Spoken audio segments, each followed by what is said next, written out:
החפושית התרחסה והתלבשה והתאפרה והסתרקה וישבה ברוח ובאוויר על יד הבית ומרפסת, ועבר הגמל, אמר לה, איזה יפה את חפושית, את רוצה להתחתן איתי? אמר לו, מה אתה עושה? עשה לה געגע, אמר לו, לך, הבהלת אותי, הבהלת ילדים בבטן שלי. הלך בוכה, בא הסוס, אמר לו, מה קרה לך? אמר לו, חפושית לא רוצה להתחתן איתי. אמר לו, אני יפה יותר, אני אלך. אמר לה, חפושית, את רוצה להתחתן איתי? אמר לו, מה אתה עושה? אמר לו, לא, לך, הבהלת אותי. הבהלת ילדים בבטן שלי. בא חמור, ככה אותו דבר קרה. אמר לו, מה אתה עושה? אמר לו, לך. הלך, בא כלב, בא חתול, כל אחד עושה את הכל שלו מבהיל, גרשת אותם. בא עכבר, רץ, אמר לה, את רוצה להתחתן איתי? אני קטן ואני לא עושה רעש. מה אתה עושה? אמרה לו. אמר לה, אני עכברים, גונב שמרים מבית מנחם.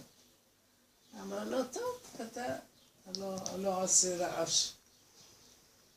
הלכו, הזמינו עולם ותזמורת ובית סדרו והזמינו אורחים. אכלו, שתו, רקדו. וזהו, גמרו הביתה, הלכו.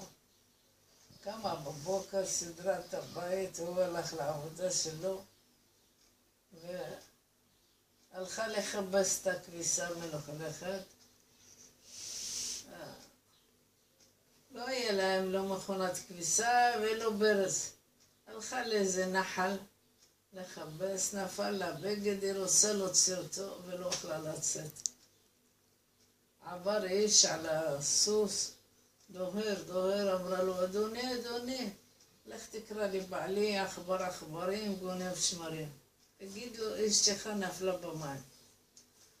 הלך מהר, קרא לו, אמר לה, מאיפה אני אוציא אותך? איך אני אוציא אותך? נוציא אותך ידיים, חבל על הצמדים. נוציא אותך מאוזניים, לא, משערות, חבל על הסלוק הזה. אמר לו, טוב, אז תסתובב ואני אתפוס בזנב שלך ואני יוצא. היא תפסה בזנב שלו ויוצאת והזנב בדיוק נקרע. אמר, וואי, איך אני אלך עכשיו בלי זנב? זנב מכסה אותם למטה. אמרה לו, טוב, בוא הביתה, שמה אותו במיטה, כיסתה אותו בסדין, ועכברים חיכו.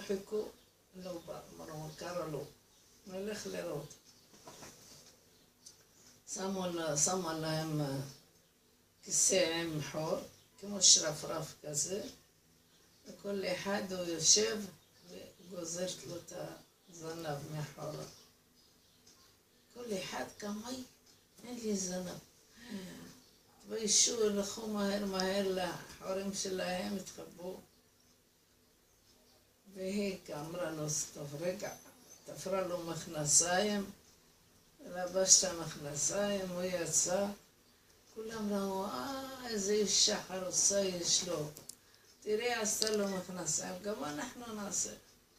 עשה מכנסיים, גם הם כולם יעשו מכוסים, אלו ערומים, וזהו. אמרו, איזו אישה חרוסה וטובה ויש לו. וזהו, גמרנו. תודה. ילדים, יהיה להם ילדים, גדלו. סיפור של החפושית לילדים אוהבים מאוד. אני זוכרת שהיינו ילדים, דודה שלי מספרת לנו.